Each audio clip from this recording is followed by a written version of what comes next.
तुमच्याकडे ही वेळ कमी आहे आणि भूक फार लागली आणि त्याचसोबत काहीतरी हेल्दी आणि चांगलं खायचं आहे तर मैत्रिणींनो काळजी करू नका, मी तुमच्यासाठी खूप छान रेसिपी घेऊन आलेली आहे।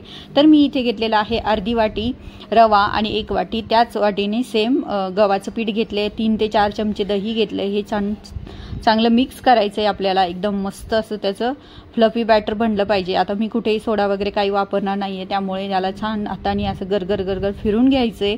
त्यानंतर त्यामध्ये आपण हव्या त्या व्हेजिटेबल्स टाकू शकतो मस्त अशा, आणि मी त्याचसोबत गाजर टाकणार आहे, बारीक मस्त किसून घेतलेलं, बारीक हिरव्या मिरच्या टाकणार आहे आणि थोडीशी कोथिंबीर टाकणार आहे।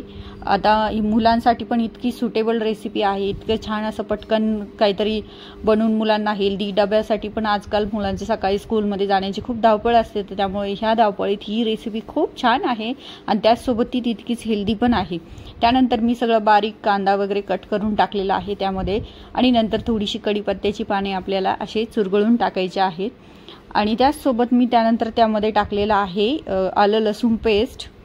त्यानंतर थोडेसे गरम मसाले टाकायचे आपल्याला, गरम मसाला, हळदी पावडर आणि थोडंसं अर्धा चमचा मी धना पावडर घातलेली आहे आणि चवीपुरतं मीठ टाकून घ्यायचंय। आणि मैत्रिणींनो व्हिडिओ आवडल्यास नक्की मला लाईक, शेअर आणि सबस्क्राइब करायला मात्र विसरू नका।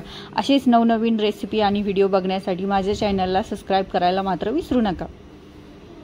आणि हे छान असं मिक्स करून घ्यायचंय आपल्याला, आणि याचं बॅटर बघा आपल्या एकदम मस्त थिक बनलं पाहिजे। आणि नंतर मग मी एका पॅनला मस्त असं तेल किंवा मी इथे तूप लावलेलं आहे, तुम्ही तेल किंवा तूप किंवा आणखी बटर वगैरे पण लावू शकता।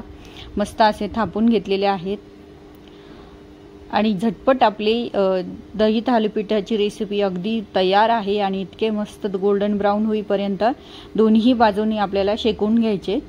आता प्रथम टाकल्यानंतर त्याला 5 मिनिटं झाकण ठेवून मस्त वाफळून घ्या, कारण वरच्याही बाजूनी शिजले पाहिजे आणि छान असे गोल्डन ब्राऊन होईपर्यंत त्याला परतून घ्या। आता मैत्रिणींनो नक्कीच तुम्हाला ही रेसिपी आवडली असेल, आणि अशाच छान रेसिपी बघण्यासाठी आणि लहान मुलांच्या हेल्दी रेसिपी बघण्यासाठी माझ्या चॅनलला फॉलो करायला मात्र विसरू नका। बाय, भेटूया नेक्स्ट व्हिडिओमध्ये।